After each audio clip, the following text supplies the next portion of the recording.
Good evening, Masters. Good evening, everyone. Thank you for joining us for another discussion of this book on breaking the habit of being yourself. How to lose your mind and create a new one. I think in this part two, we're actually talking about it. Okay, he starts this chapter by telling that our brain is a supercomputer, and he says that there are two kind of people. One is, for example, an amateur who doesn't know anything about the computer. The other person is a genius. He knows how to use the computer. So what he wants, I think, what I'm interpreting from here is he wants us to be a genius, how to download the software so we can create a new reality. And here he talks about meditation also. He says in this part two, it's all about providing information about the brain so that when we as operators begin to use the meditative process to change our lives, we will know what needs to happen in our brain and in meditation and why it happens. So basically, what he's telling is through meditation, we will understand how this whole process is taking place. Okay, with having said this, let's start with our discussion. Question number one: how do we create a new habit? Anyone can join in, yeah?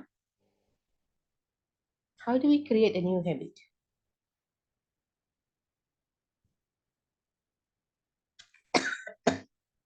Excuse me. I try to attend that, Akka. Yeah, just please. Wait, just a sec. Okay, how do we create a new habit? Okay, we have to first think and feel. For example, if I want to create a new habit of being grateful, okay? So Okay. first I have to constantly think about it, and these thoughts of gratitude constantly and consciously, basically. Okay, so at the same time, feel this gratitude. So the thinking and feeling grateful, this has to be done very consciously and practiced mentally and emotionally, practice and rehearse it until it becomes our state of being. So this is how the new habit will become a second nature. It gets into our autopilot mode. So this is what I gather how to create a new habit lah. Yes, Mona. Thank you so much for sharing your answer with us. Okay, let's look at the second question.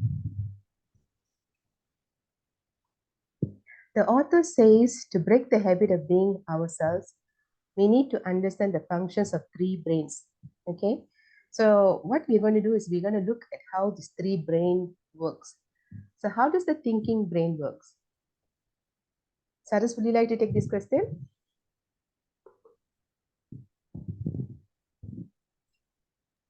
Yeah, I can try. Yes, please. Yeah, so just in a nutshell, so I think we all know that we have these three brains, which the outer shell, which he says it looks like a walnut that we always see a picture, is the thinking brain. That is our conscious brain. So what it does is it's a designer, like an architect for our brain and our body. So what happens is all this knowledge that we accumulate over the years, which is a precursor to our experience. So all that is stored in that. So if we have a new when we get all this knowledge, right? So all these years we have knowledge, which is a precursor, and then we have the experience. So that all stays in that. And then this, I don't want to go into the details of it. I think everybody understands that. And then the second part is the limbic brain, which is the emotional part of the brain. So this is the most advanced. So we as human, we have the most advanced brain, and we all know this. So this is the emotional brain, which actually what happens is all our emotions are stored in this limbic brain. So any new experience, any elevated emotions, or it goes both ways. The most elevated and the most non-elevated experience, both are stored in this. So we have our declarative and non-declarative memories. So declarative is like, in the book, he talks about somebody proposing, oh, when you graduate or when your child graduates, you have all these memories, which is elevated, and we store that. And same to also like the low frequency situation and feelings, which we also store, which actually comes back up. So they both come.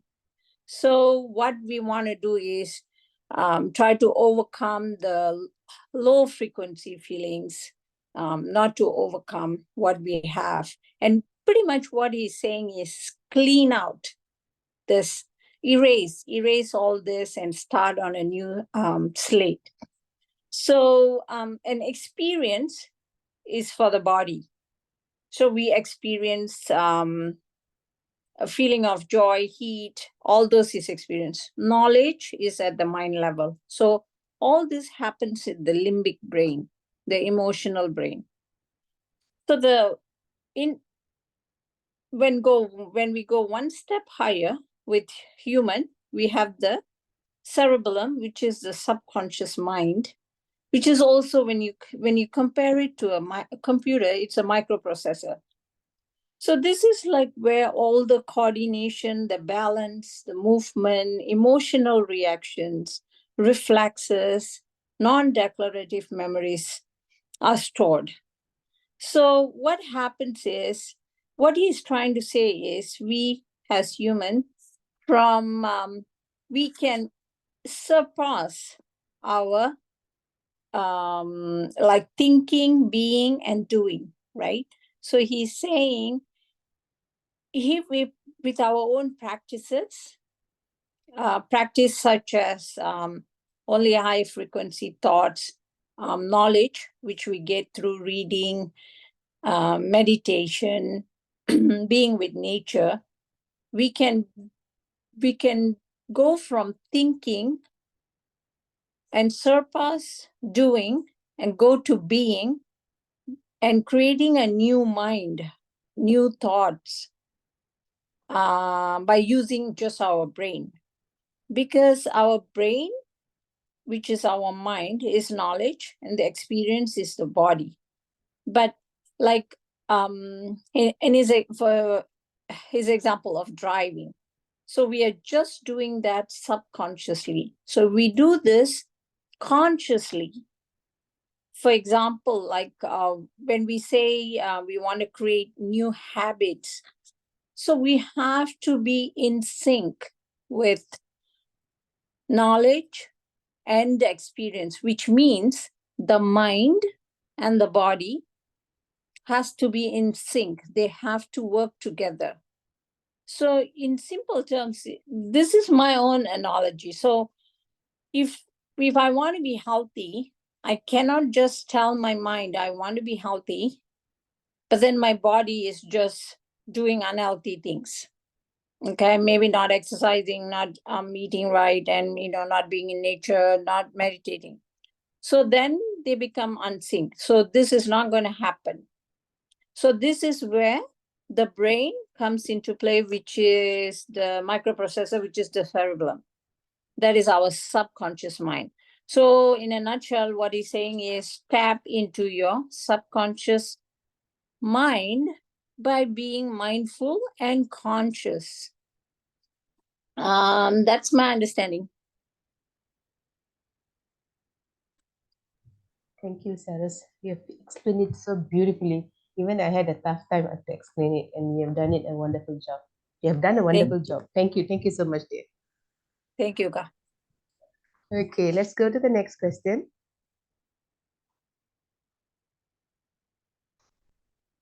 Let's discuss the practical ways on how these three brains takes us from thinking to doing to being. I think Saras has explained it, but we can still look into the questions.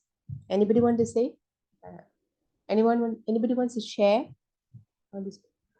Oh my dear. You see, I'm so sorry, guys. My um, what do you call my